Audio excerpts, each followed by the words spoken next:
A historic quest designed to achieve ultimate power for a murderous dictator. Hitler knew that to own this was to grant you great power and invincibility. It's almost a crazy, true version of the Da Vinci Code or something out of Indiana Jones. Priceless works of art and sacred religious relics stolen and stockpiled for a planned 1,000-year-long empire. There were these magical objects out there that if you controlled them, you would actually control the destiny of the world. During World War II, Adolf Hitler and the Nazis confiscated everything from fine art and relics to mystical objects that they believed would give them supernatural powers. Although many of these treasures were ultimately returned to their rightful owners, others have mysteriously gone missing. Where are they today? There are those who believe that the answers can be found in America's book of secrets.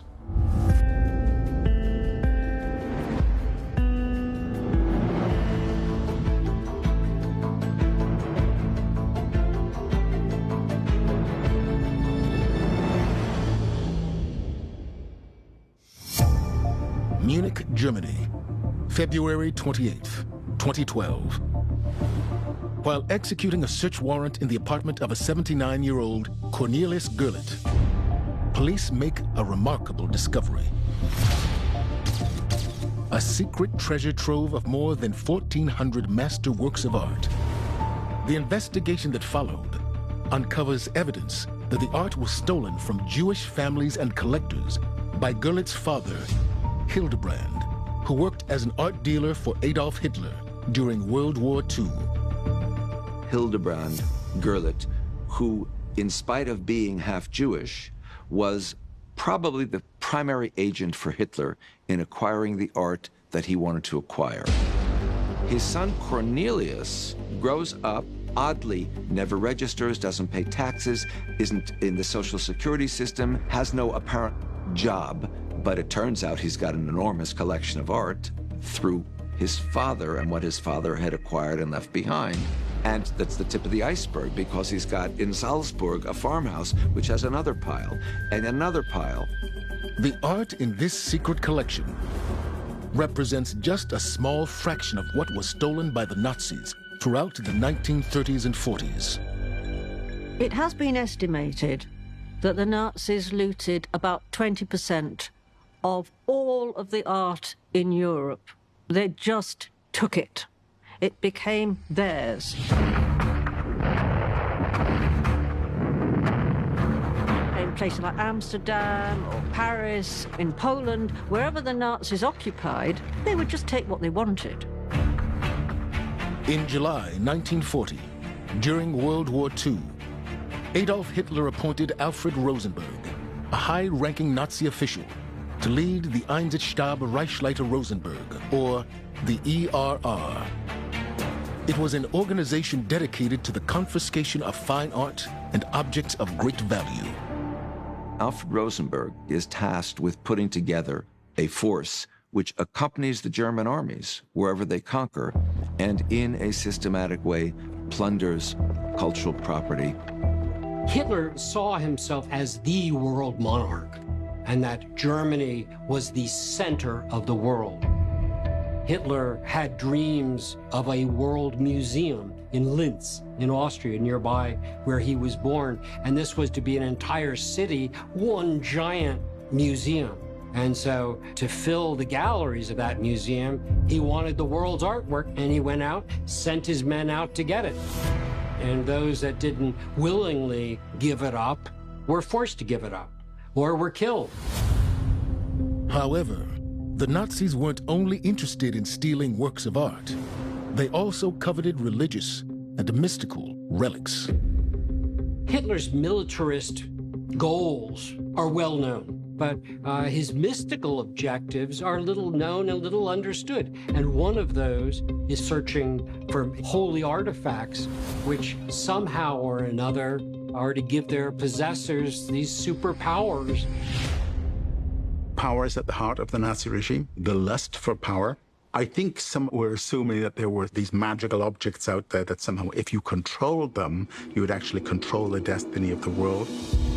Heinrich Himmler, one of Hitler's top lieutenants, was obsessed with finding what the Nazis believed to be the ultimate Christian relic, a cup described in the Bible as the one Jesus drank from during the Last Supper, also known as the Holy Grail.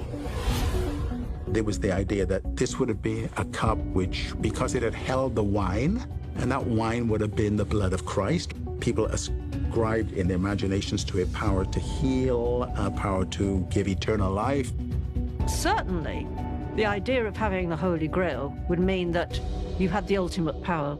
You were invincible. And Himmler wanted all sorts of symbols of religious power. He wanted to hand them over to his Führer. In 1934, Himmler met with a young German writer named Otto Rahn, who had been researching possible locations for where the True Grail may have ended up. Rahn believed that it had once been possessed by the Cathars, a secretive Gnostic sect of Christians based in southern France during the 12th century. The Cathars were persecuted by the Vatican, by the Catholic Church, and during the Inquisition, all the Cathars were put to death. One of the most interesting aspects of the Cathars is the secret treasure they were said to possess. It was never really identified what that treasure was, only that the Vatican wanted it and sent soldiers to get it and didn't get it. Otto Rahn believed that was the Holy Grail. Himmler agreed to fund Rahn's research and also personally led expeditions to the Pyrenees Mountains in northern Spain in search of the Grail. It's almost like a crazy true version of the Da Vinci Code or something out of Indiana Jones. Because this story, as it becomes baked and cooked in this sort of Nazi machine, ends up sending troops throughout the world in search of the Holy Grail. Because Himmler thought that the Nazis were on the cusp of finding the Holy Grail, he purchased Wewelsburg Castle, a 17th century fortress located in Buran, Germany. Himmler chose this site as the place where the Grail was to be locked away for safekeeping. He also used the castle as a key meeting place for the Schutzstaffel, or SS, the primary security and surveillance force of the Nazi Party. Heinrich Himmler wanted to create the SS, the Schutzstaffel, a kind of secret society within the Nazi Party. Only certain people got in. There were all kinds of ceremonies. You got your death's head ring. You got all of this regalia that went with it. You were special. And if you have a cult, it has to have a center. So he picked this castle, Wewelsburg. In the north tower of Wewelsburg Castle, there is a circular room with a mosaic of a black sun on the floor. Himmler and the members of the SS referred to it as the Hall of Supreme SS Leaders. It was here that they reportedly performed pagan rituals. The black sun was a symbol that represented a power of the universe that the Nazis felt their ritualistic practices could tap into for the success of their military campaigns. Beneath the room sits a crypt, where the cremated remains of SS generals were to be entombed. In the center of the crypt is a mysterious sunken circle, the purpose of which remains a subject of debate. Many people say it housed an eternal flame, 1,000-year flame. Others, however, say this was where the Grail was to be planted once it was obtained. Himmler believed that he was going to plant it there in the castle, and it would emanate its power throughout the Third Reich. Himmler's search for the Holy Grail would prove to be only one aspect of Hitler's bizarre agenda to acquire not only mystical powers, but also to rewrite history. The Nazis had come to believe that their very origins were actually divine, and it led to a new worldwide quest to find the proof. Berlin, Germany, July 1st, 1935. Heinrich Himmler approves the creation of the Ahnenerbe, a new institute within the Nazi government. Its purpose is to conduct historical research and archaeological excavations with the goal of proving that the German people descended from a master race. In 1935, the Ahnenerbe has all these research branches that are developed, many in the humanities initially to look into mythology, anthropology, that kind of thing, and most of it is ideologically driven, politicized, influenced by pagan ideas or occult ideas, including the idea that the Aryans were the superior race, and it was Nordic Aryans who had this great civilization in prehistory, and that there was a flood or a cataclysm, and it destroyed the civilization, but the people who survived created the kind of modern Aryan race. And so you have these amateurish Nazi leaders who have these bizarre ideas, which are not based in science. I mean, it's all based on faith and mythology. The Ahnenerbe itself was an organization to try to investigate Aryan ancestry, the heritage of the Aryans. In fact, Hitler thought that all of the major civilizations, such as the Mesopotamian civilization, the Egyptian civilization, the Greeks, the Romans, that these were all founded by Aryans who had come from Northern Europe and had migrated into those areas. The Aryans were the Nazis' version of Supermen. The Nazis were always seeking superpowers. They wanted some for themselves. In order to be the master race, basically they rewrote history. And underlying it all, they wanted the glorious golden past as they saw it to come back in all its glory. Basically, they made all this up. There's no precedent in history for 99% of what the Nazis believed in, what the Nazis practiced. Theirs was an ideology and a creed that was grounded in hate, absurdity, irrationalism, contempt for normal thought. But if you create a belief, belief becomes imbued with you to such an extent that it becomes your reality. What they were constantly looking for was some sort of power symbolism in things. And the belief here, of course, is that somehow or another, if you can hearken back to this time in ancient Germanic, ancient Aryan history, you can tap into those supposed superpowers that these beings had. Based off research conducted by the Ahnenerbe, Himmler became convinced that descendants of the ancient Aryans could be found not only in Europe, but also in Asia.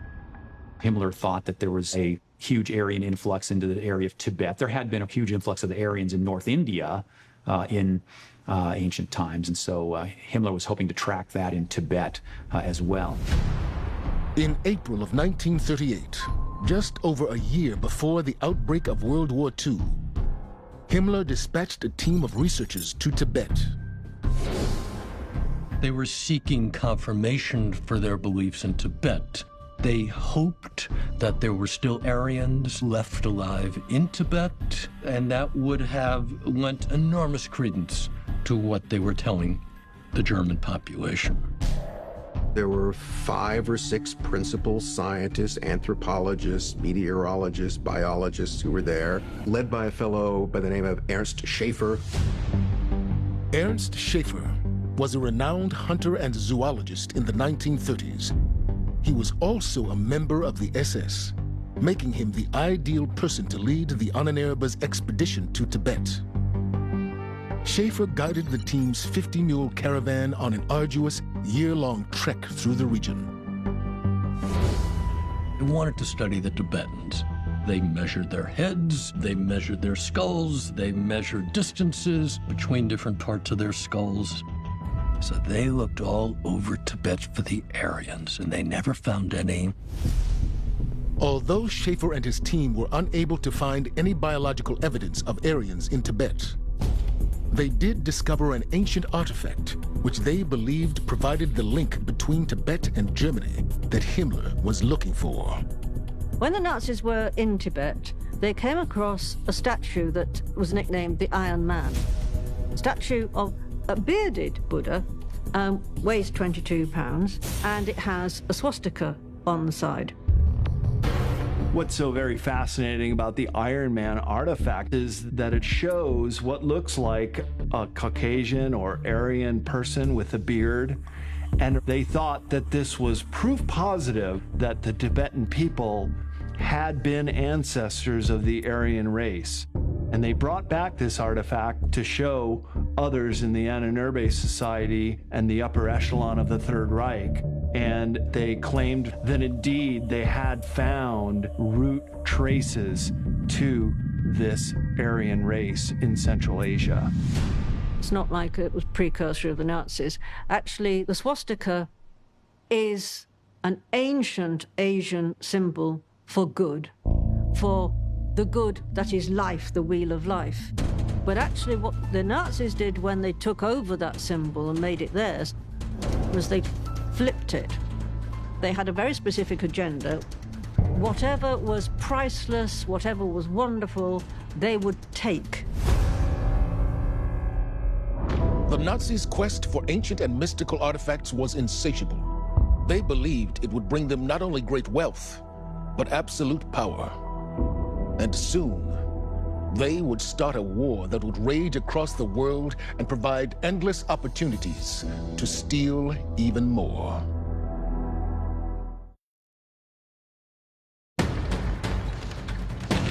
September 1st, 1939. The German army invades Poland, and in 5 short weeks forces the Polish army to surrender. Over the next 4 years, Germany goes on to defeat and occupy more than 20 countries, including the Netherlands, Belgium, France, and Greece. But Hitler built the German war machine to do more than just conquer foreign lands. He also used it to help him steal treasure and artwork throughout Europe. Months before the start of the war, the Nazis made plans to establish a secret bunker beneath the town of Nuremberg, Germany, to hide the valuable plunder. Himmler himself had ordered the construction of a secret bunker under Nuremberg Castle. And so designs were made to reconfigure a beer cellar, which was entered through an alley, Blacksmith's Alley. And so it was referred to as a Blacksmith's Alley bunker. Right behind the red door, there's a special place we call World War II Art Bunker today. It's an old former beer cellar, once cut into the rock because they wanted beer to be stored in cold temperatures. And during World War II, this old former beer cellar was converted into a special air raid shelter for artwork. The beer cellar was connected to a vast network of underground chambers that had been constructed centuries earlier, which provided the Nazis with ample space to store their stolen loot. So they've dug these old tunnels 700 years ago. There are 25,000 square meters of cellars underneath the old town of Nuremberg. That's the size of 4 football fields. This was the place of very important pieces of art from churches and museums stolen by the Nazis from countries they had occupied. Containers were installed in here where artwork was stored in climatized cells with heating, power generator, and so on. Thousands of works of art would ultimately be held in this secret bunker. But there was one treasure hidden among them that Hitler valued above all others: the crown jewels of the Holy Roman Empire. Hitler was forming what he called the Third Reich, which means the Third Empire. The First Empire was the Holy Roman Empire, which had ceased when Napoleon had conquered vast swaths of Germany in 1806. The Second Empire was the Bismarck Empire that was created in 1871 and lasted until World War I. So Hitler was creating the Third Reich. So he wants to show continuity with the earlier empire. In 1938, Germany annexed Austria. Hitler then ordered that the nation's crown jewels be taken from Hofburg Palace in Vienna, where they had been stored since 1800. We don't have any first-person accounts of what Hitler did when he first got the relics. But according to the stories, Hitler was said to have visited the royal treasury in the Hopper. And that night, allegedly, he got to handle these crown jewels himself. And he tried on the crown and he held the scepter. And this is clearly something he'd been dreaming about since his teenage years as an artist in Vienna. Hitler wanted to resuscitate a German empire, the Third Reich.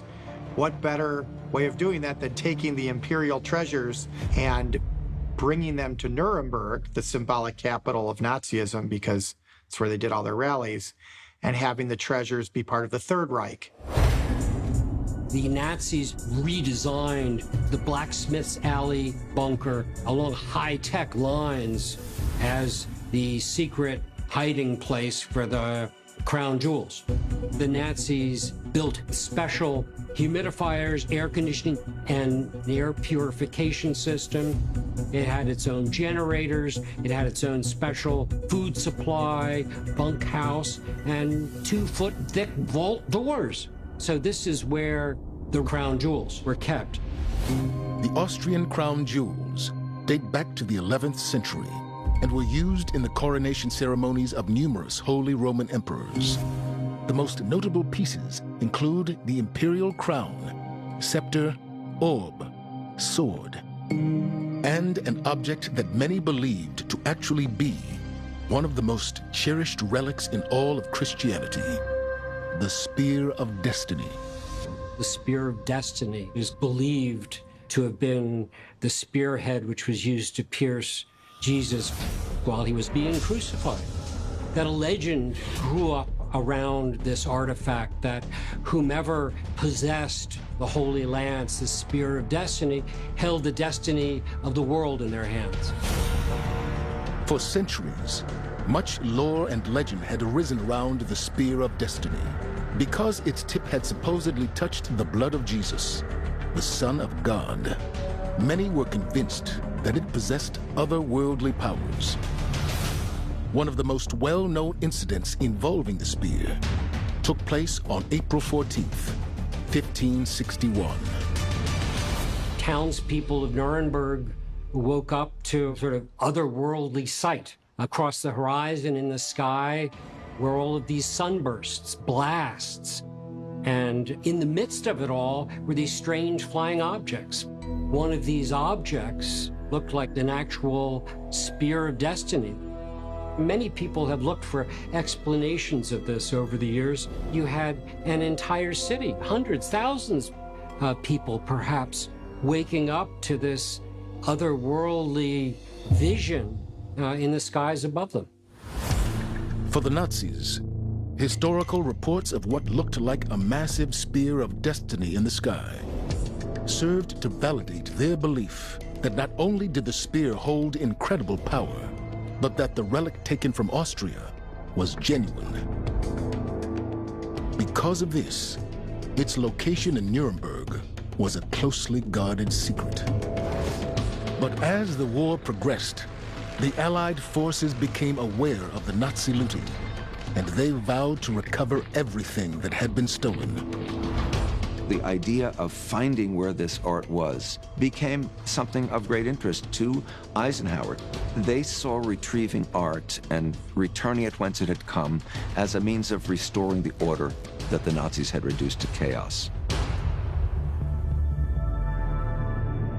Thwarting the Nazis' efforts to spread their murderous and twisted ideology was considered a task of paramount importance. But just as important was recovering and returning the many treasures that had been stolen and hidden throughout Europe. To accomplish this would require an elite team, unlike any ever assembled in history. June 1943. It is the height of World War II. As the United States forms the Monuments, Fine Arts, and Archives program, a group of experts from the art world, including curators, scholars, and librarians. Their mission is to find where the Nazis have hidden their plunder of stolen European artwork and other cultural treasures and return them to their rightful owners. The unit consists of more than 300 men and women, most of whom are volunteers, and the team is collectively referred to as the Monuments Men. The Allies put this group together and they moved with our troops.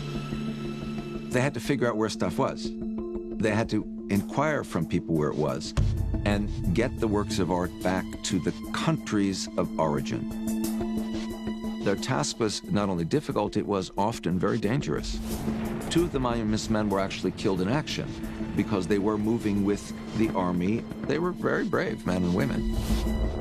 A unit also was assigned to the Air Force to try to let the bomber pilots know what not to drop. Trying to steer away from destroying the churches, the archives in those churches, the fine art. June 6th, 1944, D-Day. Allied troops land on the beaches of Normandy, France, in an effort to push the German army out of French territory. The tide of the war is turning, and Hitler's defeat is becoming more and more inevitable. By the spring of 1945, the Allies advance into Germany itself, and the Monuments Men are on the front lines, searching for places where the Nazis had stashed all of their ill-gotten gains. In March, they catch an unexpected break when Army Captain and Monuments Man Robert Posey visits a local dentist in the small German city of Trier. Robert Posey goes to a dentist. Why the dentist does this, I don't know, but he says, you know, you should speak to my son-in-law. He's involved with art. So he speaks to the son-in-law, who it turns out had helped the Nazis do what? Gather and hide an unbelievably huge volume of paintings, sculptures, altarpieces, you name it, in a salt mine in Altanzee. Altanzee is a small town in central Austria, less than 500 miles from Trier. But fierce combat kept the Monuments Men from investigating the salt mine for 2 months. When they were finally able to search it, they found 7,000 pieces of art deep inside the labyrinth of tunnels. The enormous cache that was found in the Altanzee salt mine included just about anything you could think of value that would be either in a church or in a home of wealth. For example, the beautiful little Madonna by Michelangelo, called the Bruges Madonna. Hitler stored a huge amount of art, but these were very close to destroyed in that mine toward the end of the war because Hitler gave what was called a Nero order to try to destroy everything of value before the Allies got their hands on it. The Nazis who were in charge of the mine brought in big bombs to blow up the mine. But the people who were living there for hundreds of years worked in those salt mines and did not want to see them blown up, and actually were able to remove the 2 bombs that were taken in. The art found in Altanzee in the salt mine. I like to think of it as fate because it's the counterpart to the Nazi idea of the supernatural, the mystical. So it's not just luck, it's fate that it was found. One of the masterpieces that was retrieved from the Altanzee salt mine was a 15th century Christian painting called the Ghent Altarpiece. The Ghent altarpiece was the most important piece of artwork in all of Europe that the Monuments Men were assigned to find. It's 12 panels, and it's the very first important oil painting. Pretty much every great European leader wanted to have it in their collection. People were fascinated by it. It was a beautiful work of art. It had symbolic significance. The Nazis may have stolen the Ghent altarpiece, not only because it was a priceless work of art, but also because they believed the painting contained an encoded map that would reveal where sacred Christian relics were hidden.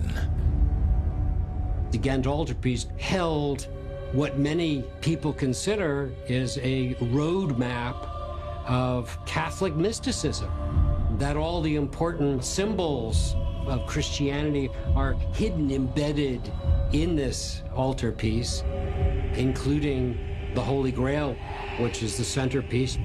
You have a lamb that's been pierced and blood is flowing into the Holy Grail underneath it.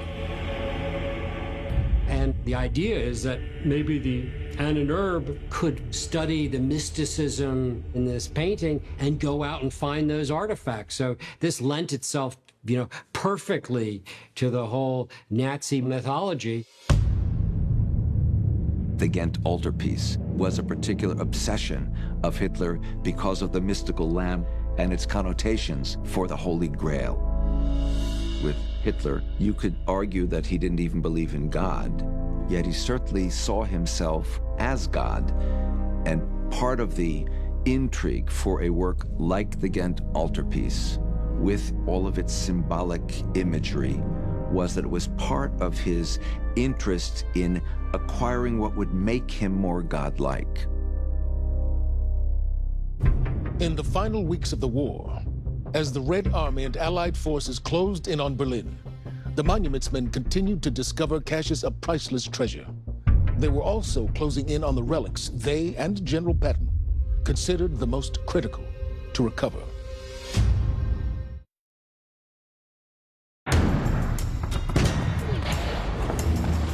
Spring 1945. In the final days of World War II, the Monuments Men scour Europe to recover priceless works of art and sacred relics stolen by the Nazis. It is a race against the clock, since Hitler has ordered his troops to destroy these valuable items, rather than allow them to fall into the hands of the Allies. With Germany close to defeat, many fear that the Nazis will wipe out thousands of cultural treasures before they can be found. But the Monuments Men are aided in their efforts by a powerful ally, General George S. Patton. Patton was a very talented general, but he was more than that. He was a mystic. Being a mystic, one of the things that totally bowled him over was the legend of the so-called Spear of Destiny. And he knew that to own this, or to possess it, would grant you great power and invincibility, and also a kind of sacred knowledge. General Patton in particular wanted to assure that the spear did not remain in German hands, because he also worried that it would enhance the aura around the Nazis. Patton believed in the superpowers invested in this artifact. And so he is looking for somebody to try and reclaim the Spear of Destiny. As it turns out, there was a soldier in Patton's Third Army who was ideally suited to search for the Spear of Destiny, Lieutenant Walter Horn. Walter Horn was born and raised in Heidelberg, Germany. He studied art history and knew 4 or 5 languages, and he hated the Nazis and made no bones about it. He got into trouble with the SS eventually, fled to Italy, escaped out of Italy to Greenwich Village, New York, and eventually landed at Berkeley in California. And then, bang, all of a sudden, because of Pearl Harbor, the U.S. is at war, and he finds himself headed back to Germany. And it's really like the universe has sent Walter Horn to try and reclaim these relics. He spoke fluent German. He also spoke fluent French and Italian. So he was very, very useful to the Allies as they swept through Europe. And he actually was given leave to interrogate German prisoners of war to find out clues, or even if they knew where the treasures were hidden. Walter Horn happened to interview a prisoner from the Battle of the Bulge. And this soldier started telling this fantastic story about a giant bank vault hidden in a bunker underneath the Nuremberg Castle. And what was contained in that vault were the crown jewels of the Holy Roman Empire. And so long as word didn't get out, you might keep these treasures there forever, and nobody would ever find them. Horn sent the information concerning the location of the Spear of Destiny up the chain of command, and General Patton dispatched an infantry unit to investigate. As the Allies are going into Nuremberg, this unit specifically is sent to secure the bunker. And they do, and they get into the bunker, only there are 2 crates in this vault that are actually empty, and 1 crate that's missing entirely. The spear is there, as well as many other accoutrements of the crown jewels, but the Holy Crown, the scepter, the gold apple, and 2 of the swords are missing.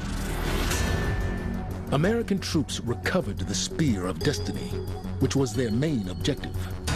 But the disappearance of other key pieces of the crown jewels presented a mystery.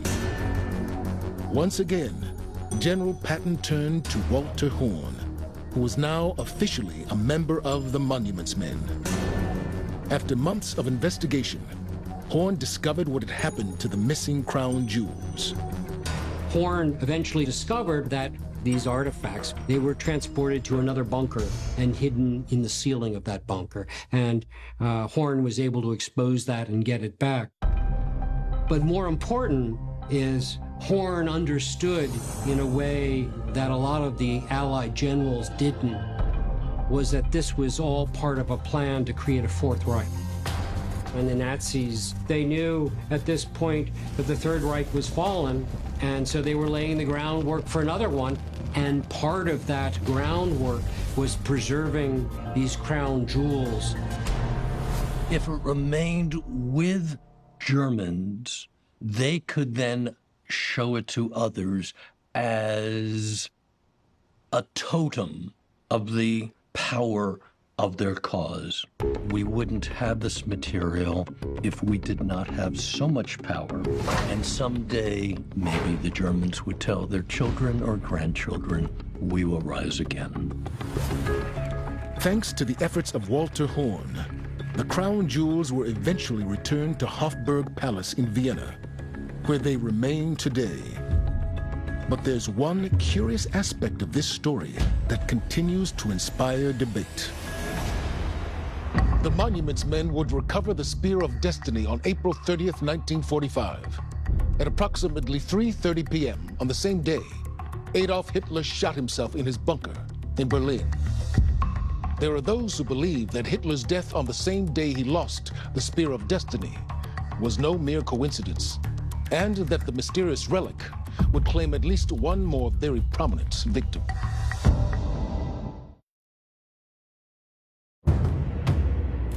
Berlin, Germany, May 8th, 1945. German Field Marshal Wilhelm Keitel signs the German Instrument of Surrender, ending the war in Europe. Mass celebrations are held around the world as millions of people rejoice in the defeat of Adolf Hitler and the Nazis. But for United States General George S. Patton, victory over Germany was important, not only because it ended the bloodshed, but also because the Allies were able to recover a mystical artifact that the Nazis had stolen, the Spear of Destiny. Patton was fascinated with the Spear of Destiny. So when they discovered it in Nuremberg, he was very quick to take possession of it. General Eisenhower was suspicious that Patton might keep the lance for himself. And it was a very realistic fear, I think. Patton's obsession with the Spear of Destiny rivaled that of the Nazis. And, according to legend, this fixation may have cost him his life. General Patton was very intrigued to get the Spear of Destiny, and indeed he did have it in his possession. And the story goes, yes, you have power when you have it, but if it goes out of your possession, you die, and you die very quickly. And actually, he died shortly after it went out of his possession in a freak road accident. Curiously, both General Patton and Adolf Hitler died soon after the Spear of Destiny fell out of their possession. For some, the timing of their deaths can be explained by nothing more than sheer coincidence. But for others, it suggests that the legends about the Spear of Destiny and its power may be true. When they say that truth is stranger than fiction, it certainly is in this case. One of the first acts that Eisenhower did after Patton died was to see that the crown jewels were packed up and returned to Austria and safely put back in the royal treasury in the Hofburg. While the crown jewels of the Holy Roman Empire and the Spear of Destiny may have been the most significant artifacts recovered by the Monuments Men, their work carried on long after the war ended. In fact, members of the Monuments Men continued to search for stolen treasures until 1951. The untold story of the aftermath of World War II is how many of these artifacts, how many of these treasures really went missing. And they went missing because of the sticky fingers of American soldiers, of Germans looking to fund their lives after the war. As time goes on, we can get deeper into telling the truth of actually what happened and what was known, because it's a story yet to be explored. Art that is still missing could be hidden somewhere. It can be in private collections. It could be in Swiss vaults. We have no idea where they are. The Monuments Men were credited with recovering more than 500,000 relics, paintings, and artifacts, and returning them to their rightful owners. But to this day, more than 100,000 items are still reported as missing. Who might have them? And where could they be? For now, the answers remain hidden in the pages of America's book of secrets.